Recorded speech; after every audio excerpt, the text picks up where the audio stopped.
Welcome to this presentation from OpenSpatial. Taking a look at the ACDC product. ACDC stands for As Constructed Design Certification. The goal being to automate the creation, validation and loading of data from electronic submittals of as-built or as-constructed drawings and do that directly into structured GIS data which can be loaded into GIS and CMS systems. ACDC produces quality attributed GIS data from drawing submittals in a snap. You can do that automatically and it can be done in the cloud and on the premise. So ACDC is essentially a platform between CAD and GIS. On the CAD side, the user simply downloads a template and uses that. The template includes the ability for them to create structured, self-validated, and streamlined information. We'll look at that in a minute. ACDC itself ensures managed, consistent data validation. It's available in the cloud 24/7 and provides a validation engine and platform for the communication of status and projects.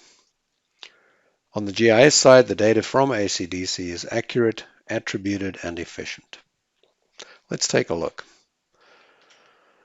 So the first thing that a user would do is log into the As Constructed portal, and they would have in their login associated dashboards and projects. So here's a project, and on that project there would be templates available and documents. So I could download the bundle for, in this case, National CAD Standard, which would include things like the drawing template, the blocks, a menu, and any setup documentation. There can also be documentation like setup and startup, or plan sets or directions, etc. Once you have the template, you can go to that and load it up. Here's some data that's drawn using that template. So the template includes obviously the layers. So here we have water, sewer, and storm loaded up, and civil. And so those can be used as the core basis part of your template. It also includes all of the blocks, and so you add that in your system path, and you are almost ready to draw with ACDC. In fact, you can draw directly using AutoCAD commands. So I could type the, draw line, text, insert blocks, etc. But I would need to know which layer, which feature was to go on. To make that easy, we've added layers to menu picks in ACDC's templates. And so I can go in, for example, let's say I wanted to add a driveway line. This would just be a straight, a regular CAD line. So if I wanted to put in where the curb edge would be, I can go in here and, draw the line as per regular CAD. This is the same as if I just type the line command and put that line specifically onto the layer for that. You'll notice the layer names are National CAD Standard based, and we've provided that for all of the utilities that we support. So users can add lines like that. It becomes a little more complex when the user wants to add in, say, a GIS feature. Say, for example, they want a water pipe. So they can draw that pipe, and on the menu we've structured it, and you'll see why there's two of these in a minute. But I can go in and add a water pipe, and so typically my CAD snaps would apply, and I can just put it, directly in here. Well, maybe on a good day. We need, let's put on midpoint and insert over here. And then let's go and draw that pipeline on here. And so let's say that we're drawing a water pipe from there to there. So that's just a CAD line on a layer, and it has no intelligence except for the layer name. So at least we know it's a water pipe at this point. To add intelligence, what ACDC does is allow the user to put a attributed block on the line. Once again, this is just a standard AutoCAD attribute block. So if I typed insert, I could go in and find a block that we provide and put it there. And I would need to know which layer to put it in. To make that easy, what we've done is put that on the menu. In addition to that, OpenSpatial has produced the Attributor. Attributor being a plugin in AutoCAD, and you can download it from the App Store, which enhances the insert command from AutoCAD and adds a number of GIS specific things and combines that with the intelligence built into the data model. So let's say the water pipe and we wanted to add attributes. So I could just use insert, but I'll use the menu. And so this is going to say standard just the same as an AutoCAD insert. It's going to say, well, where is it? And so typically for these pipes, you can set where, but normally we set the rule to midpoint. And we can just take a scale of 1 and the rotation can be in fact 0. This dialog looks like the AutoCAD insert dialog but is enhanced by our attributor functionality. This is the plugin from the store. And so you can come in and the enhancements include if it's missing or invalid data, it'll be highlighted in red. If anything is required, he gets an asterisk next to it, and you use drop down. So let's say this is a 6-inch ductile line. So these drop downs are part of the ACDC's templates that match attributed blocks. So these are regular block attributes, and in fact, if you were looking at it, you could see this would be the tag in the block, and so you can toggle those, or the prompt and the tag in the block, you can show that. So that's the AutoCAD part. What we've done is add to that the ability to have a domain value. And so on the domain values, you'll see those are similar in as much as you can show a code or the description, or codes and descriptions. So you'll see that in the database, the GIS side, you're going to get DIP as the code in that column of data. So that being said, we can go ahead and just fill out the required. Let's say this is potable and this is water supply. Some attributes can be mandatory as marked with the asterisk, and some are voluntary and people can enter them as needed. You'll notice also there's the data standard being used because that needs to be recorded against which validation. In this case, we're using a national CAD standard based layer naming with UDM, or Universal Data Model, from OpenSpatial, which covers essentially the bare minimum for utility attributes of any given asset. So lots of assets, but we've tried not to put every last column that you'd ever want on the assets, because then it becomes a mammoth task to fill in all of this data. So fill in what you need, say OK. And so here you'll see the blocks already configured, showing what's visible, what's not. And so this block here is just a regular AutoCAD block, even though we used attribute to put it in, and there's your attributes on the block. And so we can go in and build that out. So let's say we've built this. The other thing to note is that with an ACDC project, you can set your project boundaries. We've actually set those to be the city limits in this case. And then also you can insert, and in fact, I will just do a regular AutoCAD insert here. And well, let's try that again. Just an I command would do it. And what I'm going to do is put in something that we call the common block. A common block is essentially, you'd have it in your title block, and all it has, and this is you can put whatever you like, but all I've got in at the moment is the contract year and the contract number. So let's just put that in there like that and say OK. And so you'll see that we just put that on the drawing, and there it is. The common block in the ACDC data validation definitions, which we done, and this is off-the-shelf version of the National CAD standard with UDM. So if you just downloaded this template, everything I'm showing you is available, ready to go, working and functional. ACDC, of course, is a customizable product. You can add any of your own features, columns, domain values, etc., and build that out. What we've done here is provide an off-the-shelf data model and CAD standard and templates.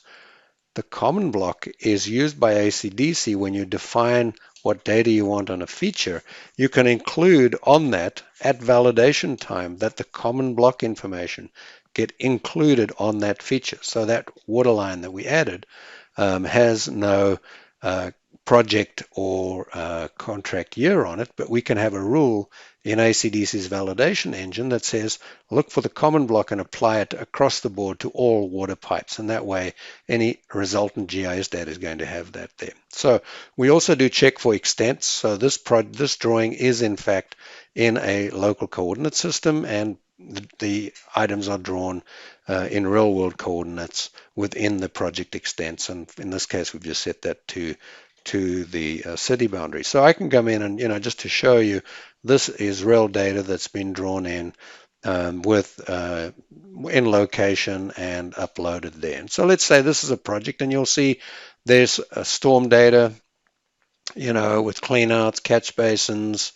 There's gas here, so this is the yellow water, and sewer as well. And on the sewer side down here, you can see with laterals, you'll notice that the block is put on the end. And the reason is one of the rules in ACDC for a sewer line is for the directionality to be checked. This block needs to be at the start of the line. So those lines are drawn from start to end. So drainage is going to go down to the main.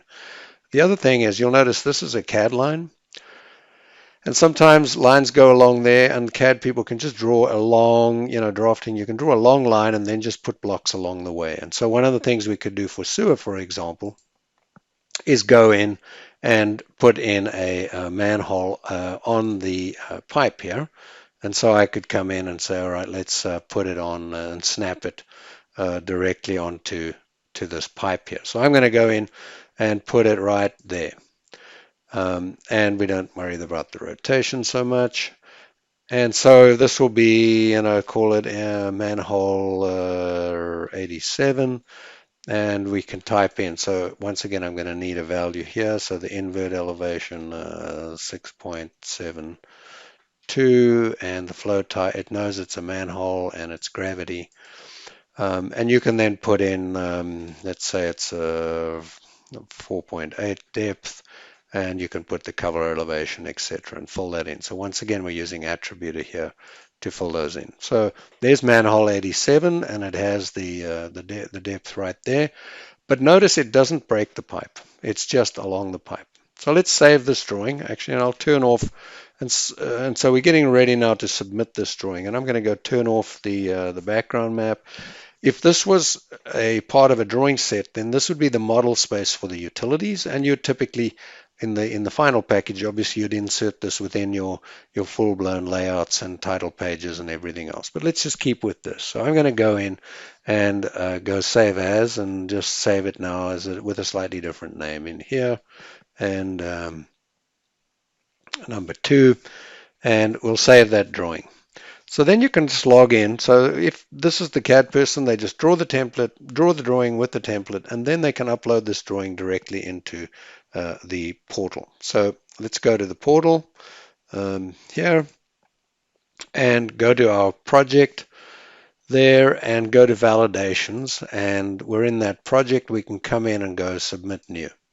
And so at this point, it's going to look at our system and go find where that drawing is. So let's just go find the drawing we created and take that drawing and drag and drop it into the portal. So if I take this drawing here, and I'm just actually going to take the name and put that in there as a description. Let's say it's drawing number 1. This is revision number 2.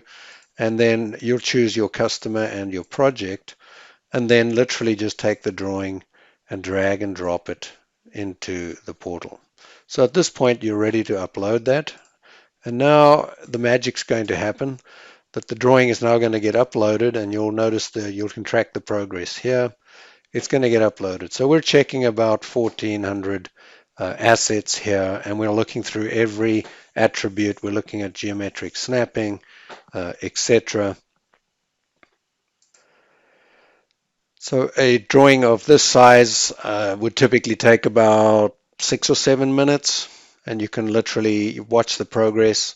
It would have been uploaded at this time, and it's validating at the moment. It's got opened pretty much immediately.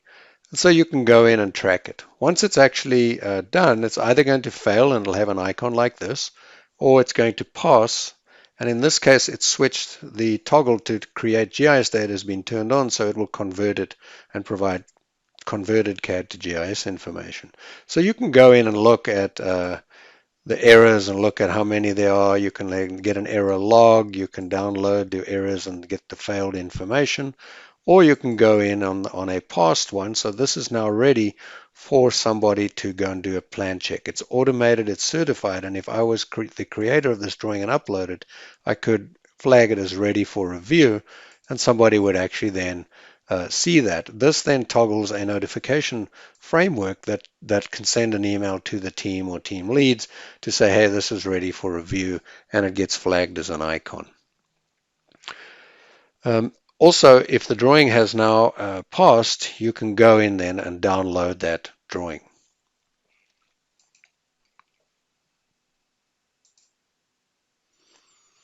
So here we have the drawing validated, and you get a quick summary. You can see it started at 5:03 and finished at 5:08, so 5 to 6 minutes.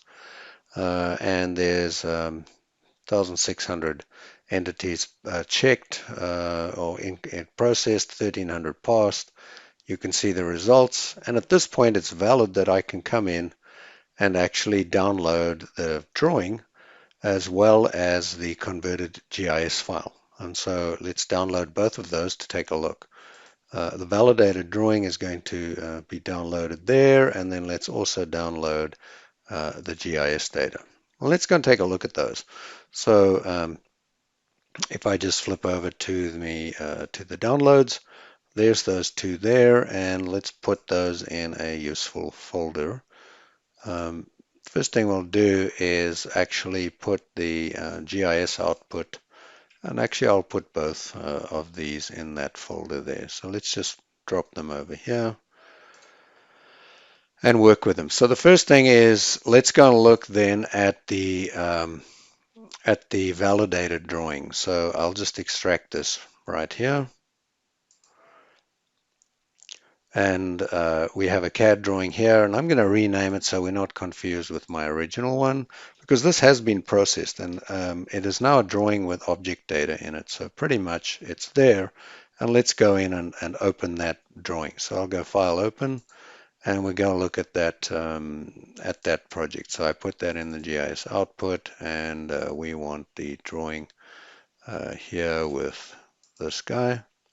And let's just open it and take a look. So same data, been processed, doesn't have it doesn't have the it has all of the entities there, and it wouldn't have error markers if it had failed, and that's a whole different thing to track down the errors. But you'll note that the pipe I put in is there now. Here's the line, and this pipe has object data on it, which is really the useful GIS information, and you'll show that to you in a minute in GIS.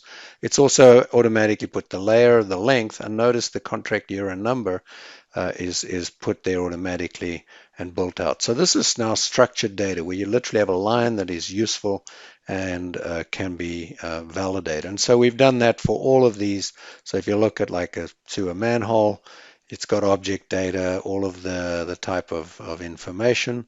And if we go down to this pipe where we added the manhole in there, you'll see that this line is now split and you have a segmented model so that this single CAD line is now turned into two, but those attributes of 8-inch VCP and obviously the contract number and year have been carried over directly onto the asset. So you've got pretty much intelligent built out information right here. So the last thing to do then is to pull that data into GIS. So let me open QGIS. All you have to do is use a predefined layer template. So this predefined layer template knows the feature names of these shape files. And so I can literally just drag and drop the layer template into QGIS, and it will pull that data in here and display it. So now I've got it using my layers. And you can see then it's attributed information where there's the manhole, you've got all of the text and everything in here, and this is real world stuff. So if I go in and turn on the OpenStreetMap, for example, there's the data.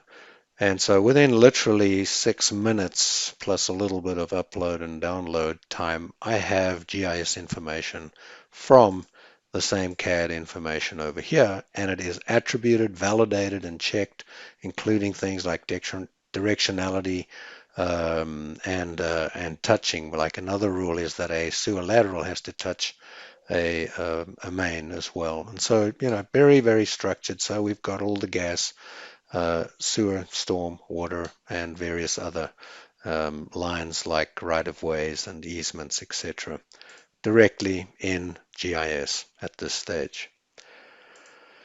So that's how we get to go from CAD to GIS with ACDC right there.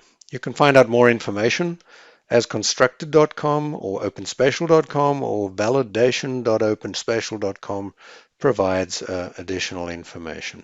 Thank you.